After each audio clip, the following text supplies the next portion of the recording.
মই যদি আপোনালোকক কওঁ কি মই আজিৰ ভিডিঅ'তে গুৱাহাটীত আপোনালোকক এটা জব বিচাৰি দিব পাৰোঁ, আপোনালোকে মোৰ কথা বিশ্বাস কৰিবনে? এতিয়া কৰিবই লাগিব, কাৰণ মই এনেকুৱা এটা এপ বিচাৰি আনিছোঁ নহয় যোনটোত আপুনি আজি এপ্লাই কৰিলে আজিয়ে জব পাই যাব, সেইটো মই গেৰেণ্টি দি দিছোঁ। চ' গাইজ, দিছ ইজ হাই বছ, যোনটো হৈছে এটা এনেকুৱা জব প্লেটফৰ্ম য'ত আপুনি HRবোৰৰ লগত ইনষ্টেণ্টলি চেট কৰিব পাৰিব 10 মিনিটৰ ভিতৰতেই। আপুনি না গোটেই দিনটো ৱেইট কৰি থাকিব লাগিব তেওঁৰ ৰেছপন্সৰ কাৰণে, না আপুনি কিবা চিন্তা কৰি থাকিব কি মোৰ তালৈ কল আহিব নাই, কাৰণ ইয়াত কিছুমান এনেকুৱা ফিচাৰ্ছ আছে নহয় য'ত আপোনাক মই গেৰেণ্টি দিছোঁ আপুনি বেলেগ জব প্লেটফৰ্মছত বিচাৰি নাপাব। কিন্তু প্ৰথমটো ফিচাৰ হৈছে ইয়াৰ ৰিয়েল টাইম ডাইৰেক্ট চেট, যোনটো আপুনি HRছৰ লগত ডাইৰেক্টলি কথা পাতিব পাৰিব। ইমান মজা ফিচাৰ, মই যেতিয়া জব বিচাৰি আছিলোঁ যদি এনেকুৱা ফিচাৰ পাই গ'লো হয় মই মোৰ নিজৰ 1 মাহ 2 মাহ ৱেষ্ট নকৰিলোঁ হয়। লগতে আছে ইয়াৰ 2 নম্বৰ ফিচাৰ, যোনটো হৈছে ইয়াৰ agentic AI power talent matching, যোনটোৱে আপোনাক হেল্প কৰিব আপুনি কোনটো জবৰ কাৰণে পাৰফেক্ট ফিট হয়। বেলেগ প্লেটফৰ্মছৰ নিচিনাকে আপুনি লম্বা ফৰ্মবোৰ ফিল কৰি থাকিব নালাগে। ইয়াত আপুনি ডাইৰেক্ট HR লগত চেট কৰক আৰু HR লগত কথা চথা পাতি পেলাই আপুনি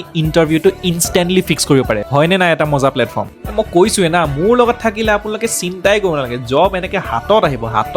আৰু মোৰ ভিডিঅ' যদি কোনোবা HR চাই আছে তেতিয়াহ'লে আপোনালোকেও টেনশ্যন ল'ব দৰকাৰ নাই, কাৰণ আপোনালোকেও জবছবোৰ পোষ্ট কৰিব পাৰিব এইটো চেম প্লেটফৰ্মতে আৰু আপোনাৰ ৰিকুৱাৰ্ড কেণ্ডিডেট বিচাৰি ল'ব পাৰিব। গম পালে নহয় এতিয়া কথাটো? এতিয়া মোৰ ভিডিঅ' চাই পেলাই সময় নষ্ট কৰিব একেবাৰে নালাগে। এতিয়াই যাওক প্লে ষ্ট'ৰ বা এপ ষ্ট'ৰ আৰু হাইবছ এপটো আপোনাৰ মোবাইলত ইনষ্টল কৰক। আৰু আপোনাক যদি লিংকটো লাগে তেতিয়াহ'লে লিংক বুলি কমেণ্ট কৰি দিব, মই আপোনাক ডাইৰেক্টলি আপোনাৰ DMত পঠাই দিম। আৰু এই এপটো পাই পেলাই যদি আপুনি চাকৰি পাই মোক পাৰ্টি খাব নামাতিলে কথা বেয়া হৈ যাব কিন্তু, কৈ থৈ দিছোঁ।